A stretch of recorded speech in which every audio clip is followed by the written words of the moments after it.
How's it going, everyone? Got some disappointing news regarding The Witcher.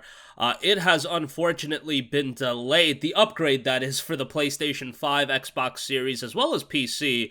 A little bit of a bummer, but I'll go over the tweet over on the Witcher Twitter account. Not the biggest news in the world, I get that, given it's just an upgrade, but still, I'm very much looking forward to that upgrade and a game that I do want to revisit at some point. Dead Island 2, according to Colin Moriarty, might end up being re-revealed soon. That's a game I haven't heard news of in quite a while, and No Man's Sky gets a significant update in the Outlaws update that is now available. More on that at the end of this video, but first up, The Witcher Twitter page officially noted, we have decided to have our in-house development team conduct the remaining work on the next-gen version of The Witcher 3 Wild Hunt. We are currently evaluating the scope of work to be done and thus have to postpone the Q2 release until further notice. We'll update you as soon as we can. Thank you for understanding. And that's the entire message. But if you guys don't know, this upgrade to PlayStation 5, Xbox Series, and PC. The PC version already looks quite good. The PlayStation 4 and Xbox One versions are fine. It's not like they're a train wreck on those platforms. Far from it. But I've really wanted to revisit this game with 60 frames per second on console and updated visuals as well. And that's what you're gonna get with this upgrade. But you know, the game already looks really, really good on PC. But to be able to play the game on PlayStation 5, I think, would be awesome. And right now, there is a lot of excitement surrounding Witcher as an IP. I don't know if it's more anecdotal than anything, but I feel like so many of my friends have taken notice to Witcher as an IP since the Netflix series has come out. And you know, I've talked to people on social media and whatnot, and I've mentioned this in videos in the past, and people have left comments saying, yeah, Witcher has become a much bigger IP since the Netflix series has dropped. I don't even watch the Netflix series that much, and it's not something that really gripped me, but I know a lot of people are super into it. Like, the budget in that is crazy, and obviously it's going to be here for the long haul. So I think when this upgrade does come out, I think it is going to kind of, you know, hit that cultural zeitgeist in terms of being more of a mainstream release. Even as an upgrade, I really think it's going to have a level of buzz. I mean, it was going to have buzz around it regardless, just because Witcher 3 is one of those revered games, and I really do believe it's one of the best single-player games of all time. But I am a Witcher nut hugger, so take that with a grain of salt, to be perfectly honest. But I love Witcher 3. A bummer that Q2 won't be getting it as far as this upgrade, just because Q2 is looking pretty dry as it is, but hey, what I always say is during these dry quarters or dry months as far as new game releases, hit your backlog, guys. You guys have hundreds upon hundreds of games. Like, that's not even a joke for some people. Hundreds upon hundreds of games in your backlog. At least for a lot of you guys, you know, those PSN deals be ravaging your wallets, and you're not playing a lot of those games sometimes. They just hit the backlog for a while. So tackle those, but once we hear more news on the Witcher 3 Wild Hunt's upgrade, I will be sure to let you guys know. But hopefully it's still out by the end of the summer or something like that. That'd be nice to see. Alright, moving on from that, a game I haven't heard of in quite a while as far as some sort of, you know, more concrete update, and this isn't concrete, but in a recent episode of the Sacred Symbols podcast, host Colin Moriarty shared that he has heard that Dead Island 2 could end up being re-revealed and soon after released at a time in 2022. Noting that September or October of 2022 could be when the game would launch at the soonest. Now, that's the soonest. Maybe it'll end up being a 2023 title, but that's kind of wild to think about. Dead Island 2 was a game, man. If you guys remember when that game was revealed, I don't know if it was right after the PS4 came out or if it was right before. I want to say it was E3 of either 2013 or 2014, and that's a game that caught a lot of people's attention right away. Like, that early gameplay we saw of the game, it looked rather good. It looked like a game that could use some work to progress, but what we saw looked like it had a lot of potential, and ultimately, you know, years went by.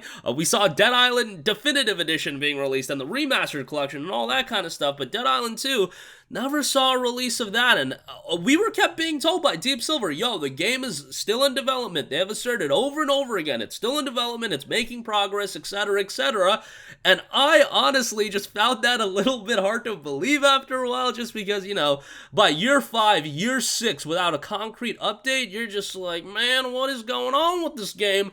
But, yeah, Colin Moriarty is usually on point, so let's hope Dead Island 2 does come to fruition at some point. You know, I can use some more open-world zombie-slaying action. Dying Light 2 was alright, but it definitely had its issues, but, open world zombie slang action. Yeah, it might be a genre that some people think is a bit too saturated, but I think Dead Island 2 would be something that would have a good level of buzz. I remember when the original Dead Island came out, and it had quite a bit of buzz around it then. I didn't really feel that same level of buzz for Riptide, but nonetheless, Dead Island 2 would be something that I think would capture the interest of the gaming consumers as far as being a big title and a big release for 2022. And that 2022, that September, October, November period, it's still not like it's packed with new games. I'm sure it'll get filled over the next couple of months, especially as new games are announced and revealed, but yeah, we'll see how that ultimately turns out. Lastly, do want to talk, man, another No Man's Sky update, and a pretty big one at that. Outlaws, the update is available right now. Adds smuggling, improved space combat, recruitable squadrons, and much, much more. It looks like a lot of,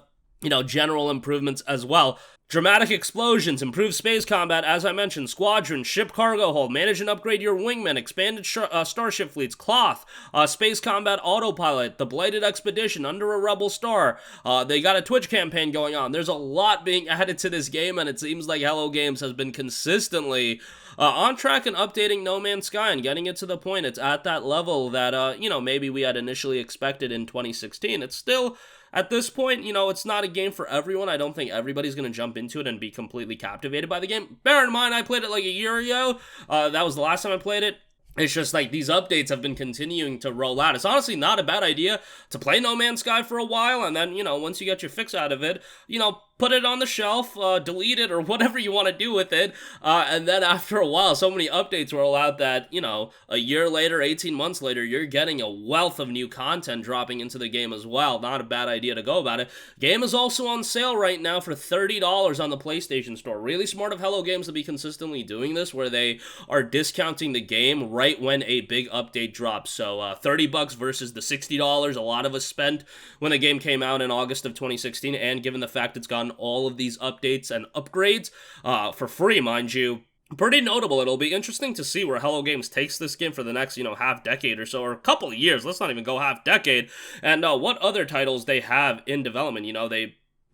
They put out a smaller game, but I imagine they have something bigger in the works as well, so we'll see how ultimately that turns out. But a lot of you guys already have No Man's Sky. It's a game that physically you can get pretty cheap these days as well, so pretty accessible title to get. And I think you can buy like No Man's Sky Beyond, where it has a lot of the updates on disc, so that's an option as well. But Outlaws update downloadable right now. And that's going to do it for me. Again, unfortunately, The Witcher 3 Wild Hunt, PS5 upgrade, Xbox Series upgrade, and PC update has been delayed. Bummer there. Hopefully we'll see it by the end of the summer, at least by the end of the year. Dead Island 2 looks like it's still in development, as Deep Silver has reiterated over and over again, but maybe we'll see a re-reveal here very soon. And No Man's Sky's Outlaws update is available now. That's going to do it for me. Sound off with all of your thoughts in the comment section down below. Thank you for watching, and goodbye. Hey guys, we hope you enjoyed the video, and if you did, make sure to hit the subscribe button, and if you're already subscribed, do us a favor and hit the bell icon. This way you'll be notified whenever we post a new video. That's the best way to keep up with all of our uploads, and we usually try to upload 2 videos a day. And with the bell icon hit, you'll be notified whenever we do upload a video. As always, thanks for watching.